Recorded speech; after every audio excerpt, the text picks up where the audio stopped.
दुनिया एक बार फिर उस मोड़ पर है जहां से वापस लौटना लगभग असंभव हो सकता है। रूस और यूक्रेन के बीच चल रहे इस संघर्ष ने एक नया रूप ले लिया है। अब बात केवल एक क्षेत्रीय युद्ध की नहीं है, बल्कि अमेरिका और रूस के बीच बढ़ते तनाव की है। सवाल उठता है, क्या हम तीसरे विश्व युद्ध के करीब हैं?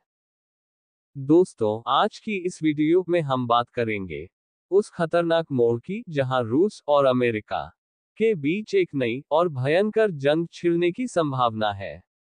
बाइडेन का निर्णय, जो शायद यूक्रेन को खतरनाक हथियार देने से जुड़ा है, और पुतिन की कड़ी चेतावनी, ये दोनों घटनाएं क्या तीसरे विश्व युद्ध की नींव डालने जा रही हैं? यूक्रेन युद्ध में अमेरिका और पश्चिमी देशों ने यूक्रेन को रक्षा सहायता दी। लेकिन अब बात केवल रक्षा तक सीमित नहीं रही। यूक्रेन को अब वो हथियार मिलने की तैयारी है जिनसे रूस के अंदर तक हमला हो सकता है। और यहीं से शुरू होती है इस कहानी की असली जंग। हाल ही में व्लादिमीर पुतिन ने खुलेआम चेतावनी दी है। उनका कहना है कि अगर अमेरिका यूक्रेन को इस तरह के हथियार देता है, तो वो रूस के रेड लाइन को पार करेगा। पुतिन ने साफ कहा कि अगर ये हुआ, तो इसके परिणाम बेहद खतरनाक होंगे। उनके शब्द थे, अगर अमेरिका ने ये कदम उठाया, तो इससे न केवल रूस बल्कि पूरी दुनिया में अस्थिरता फैल जाएगी। ये कदम तीसरे विश्व युद्ध का कारण बन सकता है। अब सोचिए, जब एक सुपरपावर इस तरह की चेतावनी दे, तो इसका मतलब कितना गंभीर हो सकता है। तो आखिर ये खतरनाक हथियार क्या है, जिसके बारे में इतनी चर्चा हो रही है? ये हैं लंबी दूरी की मिसाइलें और एडवांस एयर डिफेंस सिस्टम। ये हथियार रूस की मुख्य भूमि को निशाना बना सकते हैं, और यही वजह है कि पुतिन इसे सीधा खतरा मानते हैं। अमेरिका के ये एडवांस हथियार सिर्फ यूक्रेन की रक्षा नहीं करेंगे, बल्कि यूक्रेन को ऐसी क्षमता देंगे जिससे वो रूस के अंदर गहरे तक हमला कर सके। और यही वो रेड लाइन है, जिसे पार करने पर पुतिन की प्रतिक्रिया बेहद गंभीर हो सकती है। अब सवाल उठता है कि जो बाइडेन इस पूरे मामले पर क्या कदम उठाते हैं? क्या वो यूक्रेन को ये हथियार देंगे, या फिर इस तनाव को और बढ़ने से रोकने के लिए कुछ दूसरा रास्ता चुनेंगे? अब तक बाइडेन ने इस विषय पर कोई स्पष्ट बयान नहीं दिया है, लेकिन व्हाइट हाउस के अंदर चर्चा जोरों पर है। पश्चिमी देश, खासकर नाटो, भी इस मामले में अपनी राय बना रहे हैं। हर किसी के मन में एक ही सवाल है, क्या ये कदम तीसरे विश्व युद्ध की शुरुआत करेगा? नाटो यानी नॉर्थ अटलांटिक ट्रीटी ऑर्गेनाइजेशन, जो पश्चिमी देशों का सबसे बड़ा सैन्य संगठन है, वो यूक्रेन के समर्थन में खड़ा है। लेकिन क्या नाटो सीधे इस संघर्ष में कूदेगा? अमेरिका और नाटो देशों का मानना है कि यूक्रेन को मदद मिलनी चाहिए, ताकि वो रूस के खिलाफ अपनी रक्षा कर सके।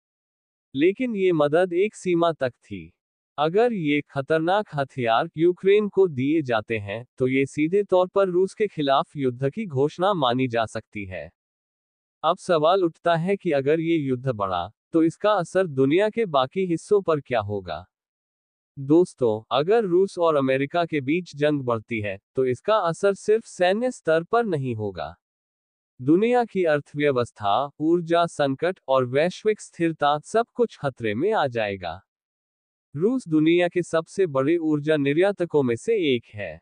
अगर रूस और पश्चिमी देशों के बीच तनाव बढ़ता है, तो तेल और गैस की कीमतें आसमान छू सकती हैं। इससे पूरी दुनिया की अर्थव्यवस्था पर गहरा असर पड़ेगा। पहले से ही वैश्विक मंदी की आशंका के बीच, ये जंग हालात और बिगाड़ सकती है। अगर हम इतिहास की ओर देखें, तो ऐसी स्थिति हमें शीत युद्ध के दौर की याद दिलाती है, जब अमेरिका और रूस के बीच टकराव से पूरी दुनिया डर के साए में जी रही थी। उस वक्त दोनों देशों के पास परमाणु हथियार थे, और जरा सी गलती दुनिया के अंत का कारण बन सकती थी। आज भी दोनों देशों के पास वो हथियार हैं। और अगर इस बार जंग छिड़ी, तो ये केवल एक देश तक सीमित नहीं रहेगी। परमाणु हथियारों का इस्तेमाल दुनिया को हमेशा के लिए बदल सकता है। यूक्रेन के राष्ट्रपति वोलोडिमिर जेलेंस्की इस पूरे मामले में एक अहम भूमिका निभा रहे हैं। उन्होंने बार बार पश्चिमी देशों से मदद की गुहार लगाई है, ताकि उनका देश रूस के खिलाफ टिक सके। लेकिन अब सवाल ये है, क्या वो इस हथियार की मदद से रूस पर पलटवार करेंगे? यूक्रेन के लिए ये जंग सिर्फ अपनी रक्षा की नहीं, बल्कि अपने अस्तित्व की लड़ाई है। जेलेंस्की के लिए ये हथियार एक बड़ा मौका हो सकता है, लेकिन क्या इसका इस्तेमाल वैश्विक शांति के लिए खतरा बनेगा? दोस्तों, दुनिया एक नाजुक दौर से गुजर रही है।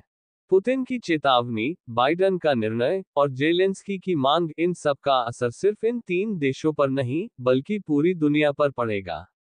अगर ये हथियार यूक्रेन को दिया गया, तो ये केवल एक और युद्ध नहीं, बल्कि मानवता के लिए एक बड़ा खतरा बन सकता है। आपको क्या लगता है? क्या ये संघर्ष तीसरे विश्व युद्ध का कारण बनेगा? क्या बाइडेन सही फैसला करेंगे? नीचे कमेंट में अपनी राय जरूर दें। इस वीडियो को शेयर करें और चैनल को सब्सक्राइब करें।